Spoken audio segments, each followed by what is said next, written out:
So we just talked about the Miami Dolphins, made the predictions on that. Of course, Miami's taking the dub like 30-3. We know. Miami's taking the dub 37-35. Dolphins are beating the Bills 30-3. No, that's not what I said. Figure out what I said. We already made that video. Watch that Go, video. go over and check that out. But as for the rest of the matchups, so the first one we have on the slate is the Ravens and the Patriots. I'm looking at this. Somehow the Ravens are only a 2.5-point favorite. That is absolutely nuts. That's crazy. Can I bet my house, like your house, everybody's house on that? Actually, you know what? With the new Fliff Sports app, you're not even sponsored, but that was such a plug. That was such a shameless plug. What the heck?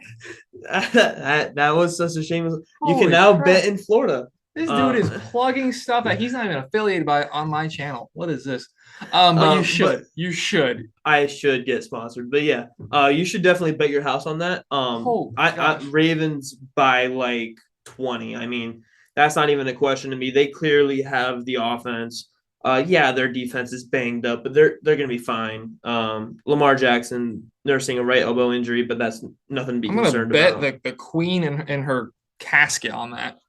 Her casket costs more than my house. Probably. No, definitely. Definitely. Yeah, they do nothing anyways. Anywho, yeah. Ravens by all the points ever. Texans Bears. Somebody has to win the game. I'm actually going to call Texans. I don't trust the Bears yet. I feel like Davis Mills, he needs to have one of his games that he had last year. I mean, he somehow brought that team to 5 wins last year, and we know how abysmal that team was. Yeah, and he's been all right so far, but all right is they're starting to bring in. I mean, they had a tough matchup last week, but they're going to go ahead and involve Dameon Pierce in more for you fantasy owners out there. Exactly, they're going to go integrate him more, and then they still have Brandon Cooks. So I mean, I don't like Lovie Smith as a head coach, but I think they're going to take this one from the Bears. They were underwhelming last week, and they were underwhelming week 1. I'm going to disagree just for Andrew. Love you, bud. I'm going to go Bears, and I'm not just saying that for Andrew. I think the Bears put some good things together, except for the fact that Justin Fields had 7 completions last week. Other than that, can they get the ball to Mooney? That's the biggest question. Can they get the ball to Mooney? Jeez, can they just... I mean, they have no other playmakers. Like David Montgomery's all right, but you're looking at 32 carries, only 148 yards. Like that's not acceptable. There's no Cole Kmet has had a dud of a season so far. I never believed in Cole Kmet, but even then, he's being worse than that. Yeah. It's not supposed to rain, so maybe they don't get that quite advantage as they did against the Niners. But I'm going to take the Bears in that as well. The battle of who's the worst 0-2 team, the more disappointing matchup, the Raiders and the Titans. I made the video I made the video the other day about who I thought was the most who I thought was the worst 0-2 team following week 2. I made that video. I'll talk about the Titans a little bit because I assumed they were going to lose to the Bills. I had to revise that. I didn't realize how bad the Titans were going to be. I said the Raiders are the most concerning 0-2 team. Yeah. No, the Titans suck. Tannehill is horrible. He was horrible that game. He is horrible. He's still going to be horrible. And I'm taking the Raiders here on the road in Tennessee over the Titans. I'm going to go ahead and disagree with you. Oh, jeez. I mean, I hope Derrick Henry does good because I just realized I now have him in 2 leagues. Well, you also got to realize that the Raiders have no run defense. I mean, they have Max Crosby. That's about it there. They don't. And their secondary is very abysmal. And their offense is just, I mean, it's not the Bills. So it's better than Titans, and I don't even think it's actually any close. I don't really think it's better than the Titans. I mean, they have Devontae Adams, but they didn't even get him the ball last week. Yeah, of course they didn't. Like last game, it by no means was a good. That's why I said that they were the most concerning 0-2 team in the league to me. But Tennessee was miles worse. They have nothing in the passing game. Robert Woods has done nothing. Treylon Burks has done nothing. Tannehill is terrible. Derrick Henry is getting tackled by like little kids. So I'm going to go ahead and call this game. I'm going to call it Titans 22 and Raiders 21. They do a 2-point conversion with Henry running in the end zone to finish the game. And I'm going to go ahead and call Tannehill throws for 250 yards. And Kyle Phillips gets an 80-yard game on 7 catches. I'm gonna call it Raiders 27, and Titans the same amount of brain cells you have, 0. Moving on to Chiefs and the Colts. Wow, the Colts are terrible. The Colts are absolutely. Wow. I mean, is this even a Wow. question here? The only question is, how are they so bad? I mean, well, last week, and they're one-dimensional already, but then they're missing Michael Pittman, so that is the textbook definition of one-dimensional when you have Jonathan Taylor, and I think most NFL fans couldn't even name you who their second wide receiver is. Obviously we could, but now that they might get Michael Pittman back, it's a little better for them, but by no means do I expect them to win this game. I think the Chiefs are looking hot. They looked good last week against the Chargers. They looked great against the Cardinals. I'm taking the Chiefs here. I'm taking the Chiefs. No particular score prediction, but I am going to predict a lot to a little. I'm going to predict that Mahomes is actually going to be riding the bench for the second half of the fourth quarter. Yeah, I mean, I wouldn't be surprised. Like you know what you're getting. You're getting Matt Ryan, can't move. His arm isn't what it used to be. Jonathan Taylor. Chad Henne outperforms Matt Ryan. Honestly, it might happen. Lions and Vikings, and I like the Vikings. And can you guys tell me a time where this guy hasn't defended either a current Dolphin player or a former Dolphin player / coach? Like, when have you ever criticized anybody who's ever played for the Dolphins or coached for the Dolphins? I've criticized plenty. Who? Let's see, Joe Philbin, Adam Gase. I have defended Adam Gase, actually. Yeah, so I can't say that. But those were just so glaringly obvious, though. Okay, but Dan Campbell is justified. That is justified. I like Dan Campbell too. Don't get me wrong. You didn't let me say my prediction here. We know what you're gonna say. What am I gonna say then? You're gonna take the Lions. No, I'm not. I'm calling a tie. You're lucky I don't have anything to throw at you right now. Are you actually calling a tie? I am. Oh, you're a piece of garbage. I say that the Lions score a garbage time touchdown, and they somehow take it to overtime. And I mean, the Vikings just can't finish them off. Is basically my call. You want to hear something funny? I'm calling the Lions. I hate you. I'm calling the Lions. I really like what I've seen from the Lions. The Vikings last week was just so bleh and boring. And where was the motion on offense? Nowhere. And I still think the Vikings are a good team. Don't get me wrong. Oh, I do too. But that's why I say they can't, finish the job. I mean, they have Justin Jefferson. I don't think he's going to have back-to-back dull weeks. Amon-Ra St. Brown, baby. You're welcome. I should have taken all 3 leagues. Oh man, I keep telling him. I think I have good wide receiver takes. Because I said Amon-Ra is good, and don't draft Hollywood Brown. Well, Hollywood Brown's not been a problem. He's been very mid. All right, he's got double-digit points in both matchups. Again, that's not great, but like as your wide receiver 1. No, I was wide receiver 2. Oh, he's Kyle's wide receiver 1. Oh, well, that's for him. Yeah. Anyway. Yeah, so that's why I said, like, they have the weapons to go ahead and take the lead, and we've seen the Lions give up the lead early, but they have come back almost every single time. I mean, they have DeAndre Swift, they have Jamal Williams, they have Amon-Ra St. Brown. They even going a little bit further into it, they have TJ Is TJ Hawkinson healthy again? Yeah, he played last week. Okay. And then they still have DJ Chark, which I know you're not really high on him, but I think he was just riddled by injuries toward the end of his Jags career, and I think he's very similar skill set to Marvin Jones Jr., who did really well for the Lions. So the Lions have a lot of things to like, and I'm going to roll with the Lions. Obviously, I'm not going to pick them every single week, but I'm going to roll with the Lions until they give me a reason not to. And through the first 2 games, they looked very good, and they very high scoring, very nearly beat the Eagles, who are now in most people's eyes a top 5 team in the league. So I'm going to take the Lions, upsetting the Vikings at home. Bengals and Jets. The Bengals are going to right the ship. Like Marcelo, Joe was trying to talk to me. He's like, the Bengals, they're not looking that good. Like, they can't protect Burrow. I'm like, shut up. You're the Jets. You're the Jets. No way. Okay. They eventually are going to come around. Brought to you by FAU Radio. Destroying the eardrums of 3 people over there. The Jets are the Jets. The Bengals are eventually going to come around. Yes, the offensive line has Joe Burrow on pace to be sacked over 110 times.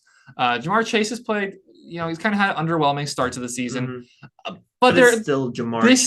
This is a right this ship moment for the Jets. Yeah, for the Bengals. Yeah, I know what you meant. And, like you said, I mean, it is Jamar Chase. I know everybody here knows I always rank Waddle ahead of Jamar Chase, but Jamar Chase is still a really, Of course really, you do. really be quiet. Really, really good wide receiver. He's still a top 10 wide receiver in this league, probably more like top 6, top 7.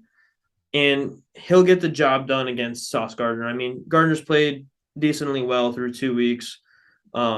Yeah, it's But also the other guys. It's like, I mean, okay, you still have T. Higgins yeah, and Tyler you get Boyd. Jamar. Okay, who got T? Okay, you get T. Okay, who's got Tyler Boyd? Crap. And then even going further, I mean, Hayden Hurst, he does find ways to get open, especially in zone coverage. Yeah, So, there's so much talent on this and Bengals let's not offense. forget about Joe Mixon, Yeah, newest addition to my fantasy roster. yeah, which we'll get to in the next segment. Yeah, absolutely. So yeah, Both made some I moves. have the Bengals pretty much just stampeding It's over gonna be the a route. Jets. I'm gonna assume too. There, Jets. Your I'm gonna go ahead and call this 30, 35 to Jets are gonna 10. have a top 3 pick next year. 35-10. I'm not gonna argue with there. Eagles and the commies.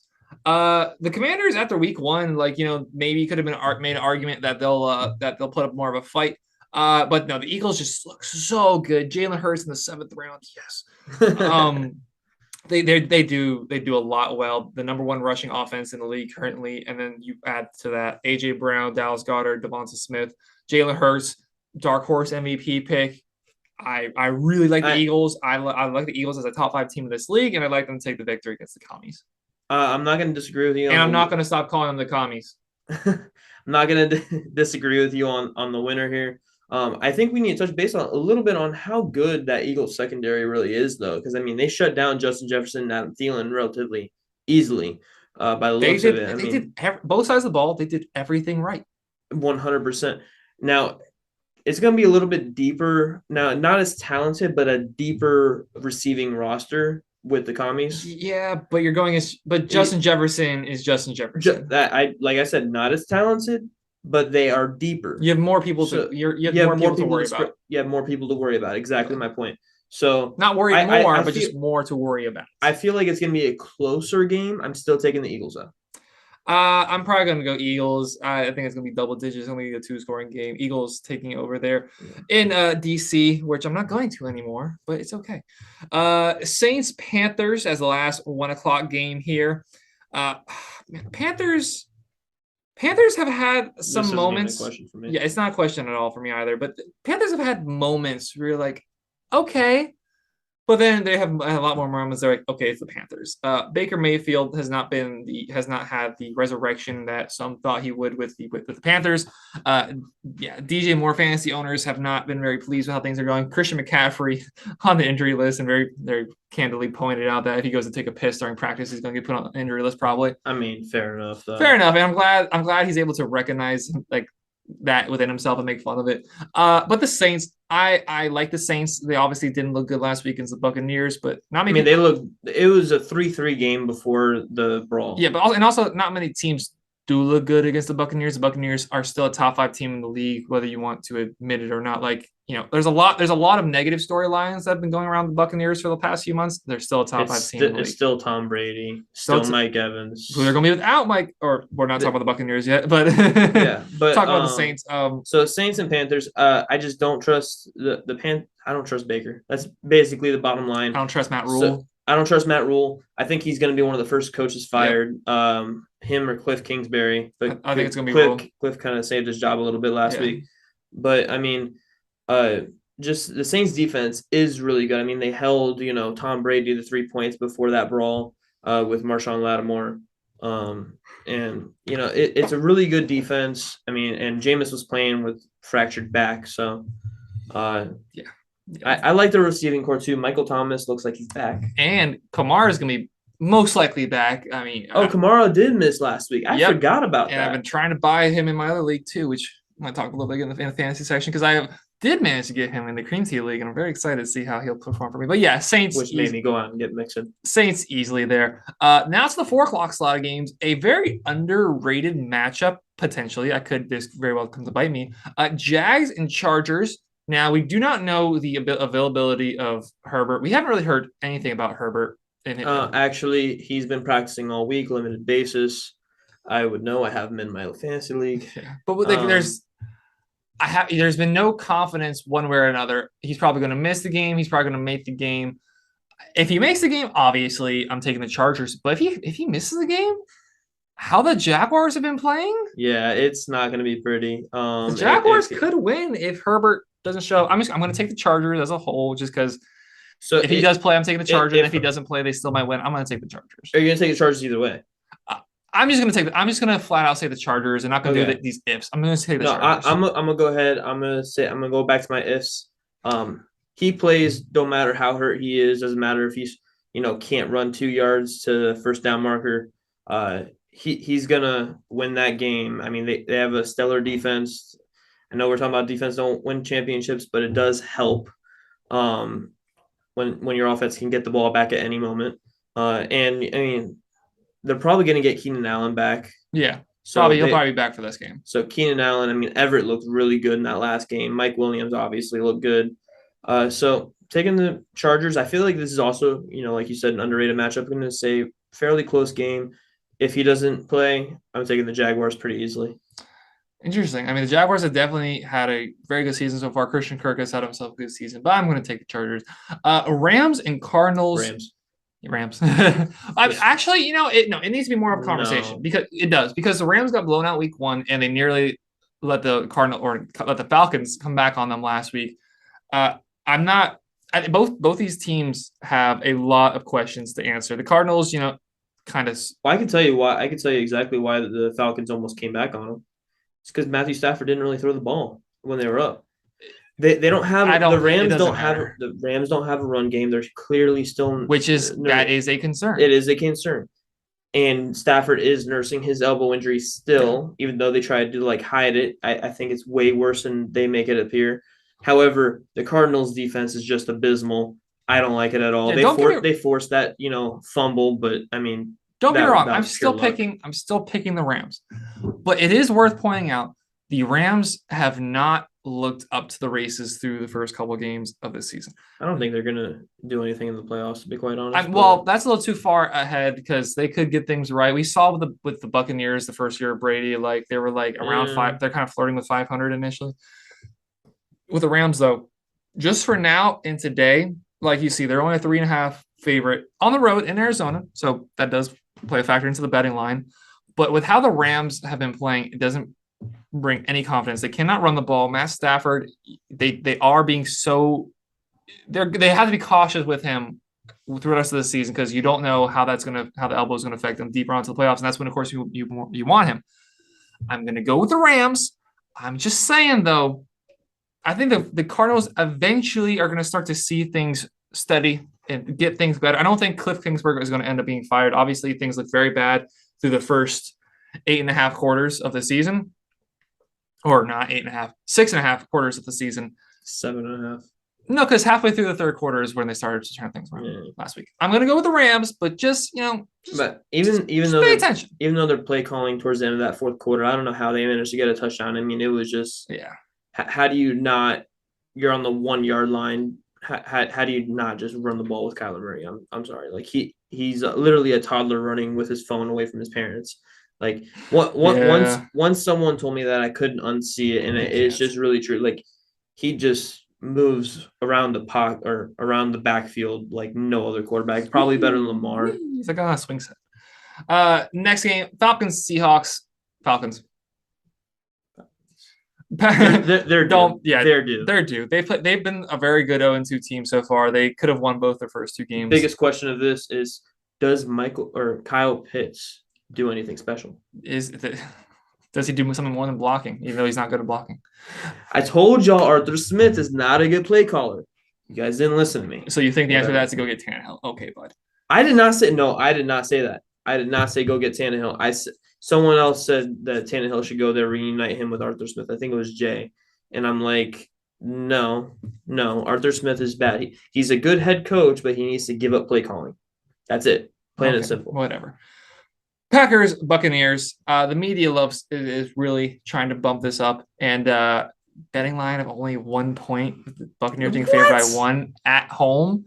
I think that is obnoxious. The Packers Maybe it's offense, because they're without Mike Evans and they have Jair Alexander yeah, and guarding they're him. okay. So okay, I will say they're without Mike Evans, they're without Chris Godwin. Julio Jones is their best wide receiver going into the matchup. All that being said, look at the Packers. Sammy Watkins is their best target, or is Adam Lazard coming back? Alan Lazard is already back. I keep calling him Adam Lazard. Alan Lazard's coming back, so maybe things aren't as close as I've been alluding to, but I'm still taking the Buccaneers here. Yeah, I'm. It's not going to be close at all, in my opinion. If it's close, it's because Aaron Rodgers makes it close. I feel like But he hasn't been.